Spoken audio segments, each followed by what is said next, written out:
Students, welcome to our YouTube channel education point coaching classes. बच्चों, आज वापस हम शुरू कर रहे हैं अपनी वर्कशीट्स। 15 दिन की छुट्टियों के बाद वापस वर्कशीट वाला सेशन आ गया है। तो बच्चों, आज की वर्कशीट होने वाली है 10th क्लास के सामाजिक विज्ञान की वर्कशीट नंबर 74, जो कि है 19 जनवरी 2021 की।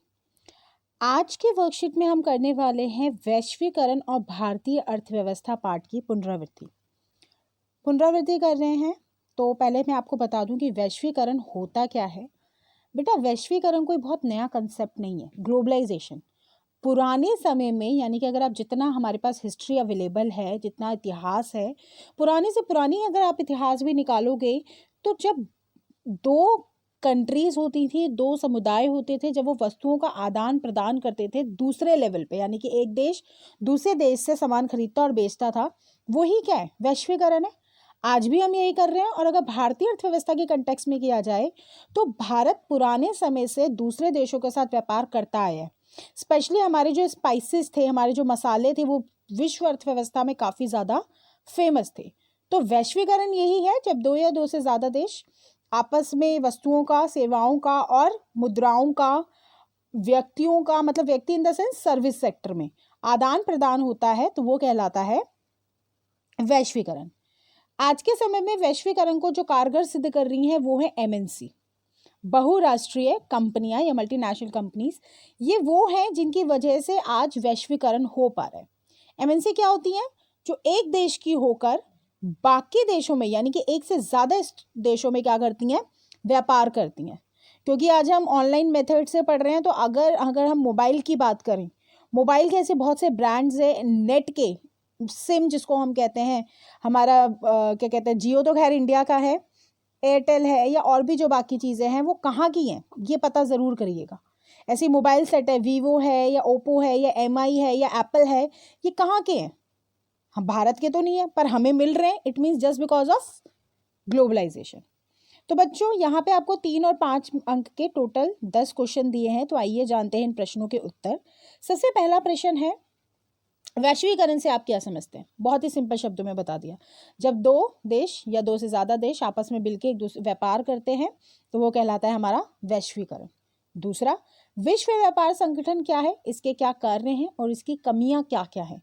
देखो, विश्व व्यापार संगठन जिसको हम कहते हैं वर्ल्ड ट्रेड ऑर्गेनाइजेशन, इसका मुख्य उद्देश्य होता है, जब आपस में देश व्यापार करते हैं तो इनके बीच में ये रूल्स एंड रेगुलेशन को क्रिएट करता है। एक अंतर्राष्ट्रीय संगठन है, इंटरनेशनल लेवल पे वर्क करता है और व्यापार के लिए नियम एवं कायदे ये बनाता है। तो ये हो गया इसके कार्य। 178 कंट्रीज से ज़्यादा इसके साथ जुड़ी हुई हैं।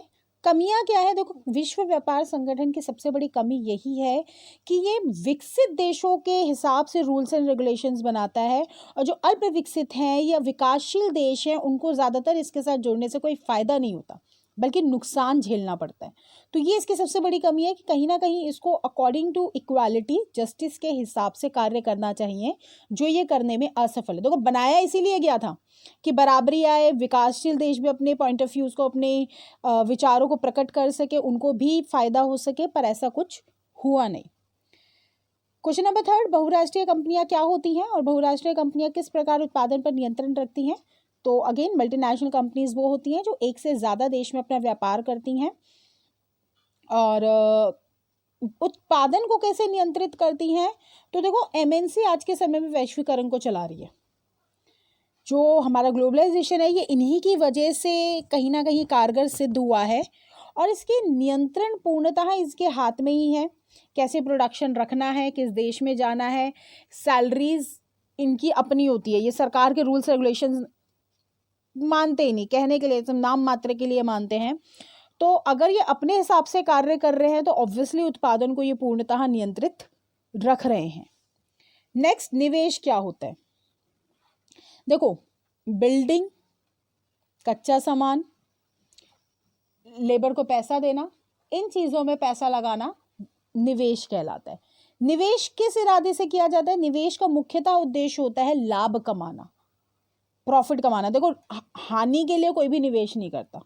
निवेश का मुख्य उद्देश्य क्या है कि जो हम जिस चीज़ में पैसा लगा रहे हैं उससे हमें उस जो हमने अमाउंट लगाया, फॉर एग्जाम्पल अगर मैंने 100 रुपये किसी चीज़ में लगाया है तो कम से कम मुझे 110 तो मिले वहाँ से।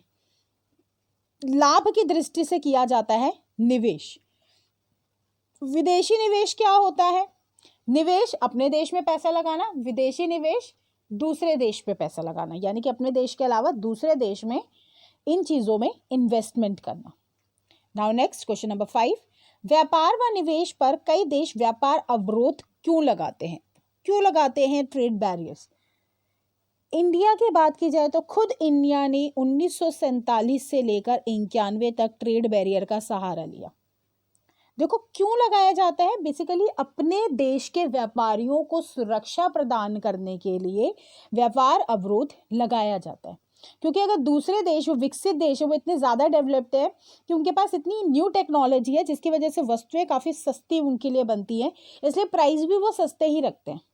लेकिन जो विकासशील देश हैं वो अभी विकास कर रहे हैं, उनके पास वो नई तकनीकें नहीं है जिसके कारण वो विदेशी जो कंपनीज है, जो मल्टीनेशनल कॉरपोरेशंस है, उनके साथ कंपटीशन कर सके। तो अपने देश की कंपनियों को सुरक्षा प्रदान करने के लिए, संरक्षण प्रदान करने के लिए व्यापार अवरोधक लगाया जाता है, ताकि वो भी उस लेवल तक तो पहुंच जाए कि कम से कम दूसरे देशों के साथ व्यापार कर सके। क्वेश्चन नंबर 6, उत्पादकों में होने वाली प्रतिस्पर्धा किस प्रकार उपभोक्ता को फायदा प्रदान करती है? कोई 5 लिखिए।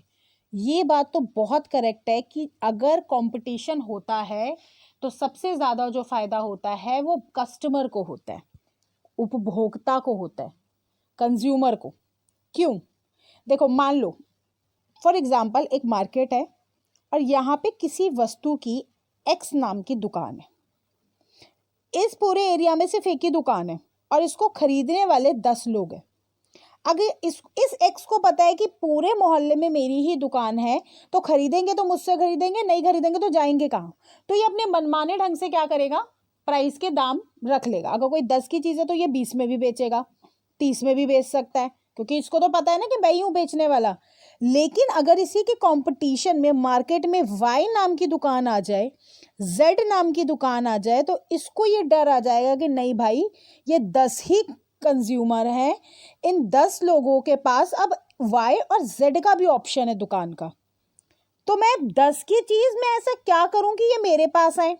तो ये क्या करेगा? अभी तो 20-30 की बेच रहा था जब अकेली दुकान थी, अब ये क्या करेगा? ये कहेगा कि मेरा जो सामान है 10 रुपए का है प्लस 2% एक्स्ट्रा प्रोडक्ट आपको मिल रहा है, या आपको बाय वन गेट वन का प्रोडक्ट मिल रहा है। बाय वन गेट वन में क्या कर सकते हैं? 10 की चीज को 20 का कर देगा और कहेगा by one in 20 and get one free. यही तो होता है इंडियन मार्केट में। होता क्या? दिवाली के टाइम पे, न्यू ईयर के टाइम पे, अभी 26 जनवरी आने वाली है, इसमें क्या होगा?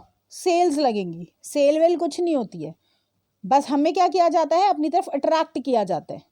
प्रोडक्ट में by one get one free कर दो, भले ही वो एक के वस्तु एक के दाम पे 2 के दाम वाली एक में ले रहे हैं हमसे, पर हम क्या होते हैं भाई? कर लेते हैं भाई, ले लेते हैं, फायदा है। तो इसीलिए कंपटीशन होना जरूरी है, ताकि एज अ कंज्यूमर हमें फायदा हो। प्लस वैरायटी ऑफ गुड्स मिलती है। अगर ये मान लो टूथपेस्ट है, अगर टूथपेस्ट ले लें, ये अगर पेप्सोडेंट बना रहा है तो हो सकता है कोलगेट कंपनी आ जाए, सिबाका आ जाए, सेंसोडाइन आ जाए। तो एज अ कंज्यूमर हमारे पास वैरायटी ऑफ चॉइस हुई, बहुत सारे फायदे हुए, तो चॉइसेस बढ़ जाती हैं, प्राइस सही मिल जाते हैं, अच्छे ऑफर्स मिल जाते हैं। इसीलिए प्रतिस्पर्धा जरूरी है और क्वालिटी बहुत ज्यादा बदलती है, सबसे बड़ी बात। Now next is question number 7, वैश्वीकरण की प्रक्रिया में सहायक घटक बताइए। देखो वैश्वीकरण की प्रक्रिया को सहायक सिर्फ 2 ही चीजें करती हैं, जिनके बिना वैश्वीकरण होना असंभव है। सबसे पहला यातायात, दूसरा संचार। अगर ये 2 में से एक चीज भी नहीं होगी ना बेटा, वैश्वीकरण हो ही नहीं पाएगा। अगर संचार नहीं होगा तो मुझे क्या पता अमेरिका में किस चीज की जरूरत है या बांग्लादेश में किस चीज की जरूरत है। और अगर यातायात नहीं होगा तो भले ही मुझे पता हो अमेरिका में किस चीज की जरूरत है, पर मैं सामान वहां तक कैसे पहुंचा पाऊंगी? तो यातायात होना बहुत जरूरी है, ताकि हम दूर से दूर देशों के दुर्गम से दुर्गम क्षेत्रों से व्यापार कर सके, अपना सामान वहां पहुंचा सके या वहां का सामान यहाँ ला सके। प्लस संचार, कॉन्टैक्ट होना बहुत जरूरी है, चाहे वो किसी के भी थ्रू हो, मोबाइल के थ्रू हो, मेल्स के थ्रू हो, या अदर कोई सोर्स हो सकता है। संचार होना बहुत जरूरी है। टेक्नोलॉजी, इसको हम टेक्नोलॉजी कैटेगरी में डाल सकते हैं। तो इन दोनों का ही होना अति आवश्यक है वैश्वीकरण को कारगर सिद्ध करने में। नेक्स्ट, उदारीकरण की प्रक्रिया को भारत ने किस प्रकार अपनाया? मैंने आपको पहले ही बताया, उदारीकरण भारत 1947 से लेकर 91 तक व्यापार अवरोधक का सहारा ले रहा था, लेकिन उसके बाद भारत ने उदारीकरण की प्रक्रिया अपनाई, अर्थात भारत ने दूसरे देशों को बोला कि आइए अब हमारे देश में आप इन्वेस्ट कर सकते हैं। 1991 तक भारत ने उदारीकरण इसलिए नहीं अपनाया, लिबरलाइजेशन पॉलिसी इसलिए नहीं अपनाई क्योंकि भारत चाहता था कि जो भारत की कंपनीज हैं उनको कुछ समय के लिए संरक्षण प्रदान किया जाए, उनको कुछ समय के लिए सुरक्षा प्रदान की जाए ताकि वो व्यापार अपने आप को स्टैब्लिश तो कर सके एटलीस्ट। क्योंकि अगर 1947 में ही दूसरे देशों को बुला लिया जाता कि आइए भारत में सामान बेचिए, भारत वाले बेचारे नई नई दुकान खोल रहे हैं, नया नया व्यापार कर रहे हैं, नई तकनीक अपना रहे हैं, उनकी चीज़ 20 में बन रही है, बाहर वाला बंदा आके 5 में या 10 में बेच जाएगा, तो एज ए कंज्यूमर हम क्या करेंगे? एक उपभोक्ता के रूप में हम भी तो 5 और 10 रुपए वाली चीज़ लेंगे बजाय 20 रुपए की। पैसा हमारा कहाँ गया? विदेश में चला गया। भारत को क्या मिला? कुछ नहीं मिला। एक तो हमारा पैसा भी गया, दूसरा हमारे जो व्यापारी थे उनका भी नुकसान हुआ। तो 1991 तक तो आने ही नहीं दिया गया भारत में। लेकिन 1991 के बाद एक इंटरनेशनल प्रेशराइज भी हुआ IMF का, वर्ल्ड बैंक का, प्लस हमें भी लगा कि नहीं यार, मार्केट में कंपटीशन होना बहुत ज़रूरी है, क्योंकि अगर कंपटीशन नहीं होगा तो जो कंपनियां हैं उन्हें लगेगा यार मैं ही हूँ, बस मेरा ही खरीदेंगे। अब आप खुद देखिए ना कि अगर आपके मोहल्ले में कोई एक दुकान है, उसके कंपटीशन में दूसरी खुल जाए तो कहीं ना कहीं कुछ ना कुछ उसके सेल में तो फर्क आएगा। तो वो क्या चाहेगा? वो ऐसे ऐसे ऑफर लाने की कोशिश करेगा कि ज़्यादातर जनता उसका सामान खरीदे। और इसका अच्छा एग्जाम्पल आपको दिवाली ऑफर के अलावा और कहीं नहीं मिल सकता। दिवाली में जरा मार्केट जाइए, बड़ी से बड़ी कंपनियां अपनी ऐड दे रही होती हैं। तो कंपटीशन होना बहुत ज़रूरी है और भारत ने इस चीज़ का फ़ायदा उठाया। हम ऐसे नहीं कि हमारे ही पास फ़ायदा हुआ, हमारी कंपनियां भी बाहर गई हैं। रेनबेक्सी है आपका, बहुत से हैं, एशियन पेंट्स हैं, ये सब क्या है? सारी की सारी MNCs हैं। नाउ क्वेश्चन नंबर 9, उदारीकरण क्या है? भारतीय अर्थव्यवस्था पर उदारीकरण के कोई 5 प्रभाव बताइए। बेटा मिलता जुलता आंसर है 8th और 9th का। उदारीकरण वही दूसरे देशों को अपने देश में आने की अनुमति देना, और इसका फायदा प्रभाव सीधा आपकी अर्थव्यवस्था पे पड़ता है। चुनाव बढ़ जाता है एज अ कंज्यूमर, कंपटीशन बढ़ जाता है, आपकी जनता का स्टैंडर्ड ऑफ लिविंग हाई हो जाता है, आपकी खुद की भारतीय कंपनियां दूसरे देशों में जाके प्रोडक्ट्स बेच सकती हैं, अंतर्राष्ट्रीय स्तर पर आपकी पहचान बनती है। तो ये सारे हैं जो इसके प्रभाव भारत पर पड़े हैं। नाउ नेक्स्ट, वैश्वीकरण की प्रक्रिया को प्रोत्साहित करने के लिए प्रौद्योगिकी की भूमिका बताइए। अगेन क्वेश्चन नंबर जो 7 में मैंने बेटा आपको एक्सप्लेन किया है, सेम यही आंसर है क्वेश्चन नंबर 10 का। प्रौद्योगिकीकरण क्या हुआ? टेक्नोलॉजी की क्या हेल्प हुई? टेक्नोलॉजी के कारण आज हमारा जो वैश्वीकरण है ये सिद्ध हो पाया है। अगर वैश्वीकरण नहीं होता, अगर यातायात के साधन ना होते, संचार नहीं होता, तो शायद वैश्वीकरण संभव ना हो पाता। पूरा मैंने एक्सप्लेन किया है क्वेश्चन नंबर 7 में। नाउ नेक्स्ट इज, बेटा आपका जो नेक्स्ट क्वेश्चन है वह स्रोत आधारित प्रश्न, आपको पैराग्राफ दिया गया है, उसी में से 4 प्रश्न पूछे गए हैं, आंसर इन्हीं पैराग्राफ में होता है। सबसे पहला, वैश्वीकरण को अपने शब्दों में परिभाषित कीजिए। अपने शब्दों में नहीं कर पा रहे हैं तो बेटा पहली ही लाइन में लिखा गया है, वैश्वीकरण विभिन्न देशों के बीच तीव्र एकीकरण की प्रक्रिया है जिसमें अधिकाधिक विदेशी निवेश और विदेश व्यापार के द्वारा संभव हो पाया है। तो एकीकरण की प्रक्रिया है, वस्तुओं का आदान प्रदान हो रहा है अंतर्राष्ट्रीय स्तर पर। क्वेश्चन नंबर 2, वैश्वीकरण की प्रक्रिया में बहुराष्ट्रीय कंपनियों की भूमिका बताइए। तो अगली ही लाइन में इसका आंसर है, बहुराष्ट्रीय कंपनियां वैश्वीकरण की प्रक्रिया में मुख्य भूमिका निभाती हैं। अधिक से अधिक बहुराष्ट्रीय कंपनियां विश्व में उन स्थानों की खोज कर रही हैं जो उन्हें सस्ते दामों पे मिल जाए, व्यापार सस्ते दामों पर प्रोडक्ट्स बना सके। और आज के समय में अगर मैं बात करूं तो वैश्वीकरण को कारगर सिद्ध करने में ये जो अंतर्राष्ट्रीय जो हमारी बहुराष्ट्रीय कंपनियां हैं ये सबसे ज़्यादा रोल प्ले कर रही हैं, क्योंकि ये ऐसे स्थानों में, दुर्गम क्षेत्रों में भी जाती हैं जहाँ पे कोई इन्वेस्टमेंट नहीं करना चाहता। क्वेश्चन नंबर 3, प्रौद्योगिकी ने वैश्वीकरण में किस प्रकार सहायता की है? तो प्रौद्योगिकी का आंसर भी आपको बेटा यहाँ मिल जाएगा। देशों के बीच उत्पादन को संगठित करने में प्रौद्योगिकी, विशेषकर सूचना प्रौद्योगिकी में एक बहुत बड़ी भूमिका निभाई है। और अगर सूचना प्रौद्योगिकी नहीं होती, संचार व्यवस्था नहीं होती, तो शायद वैश्वीकरण संभव नहीं बन पाता।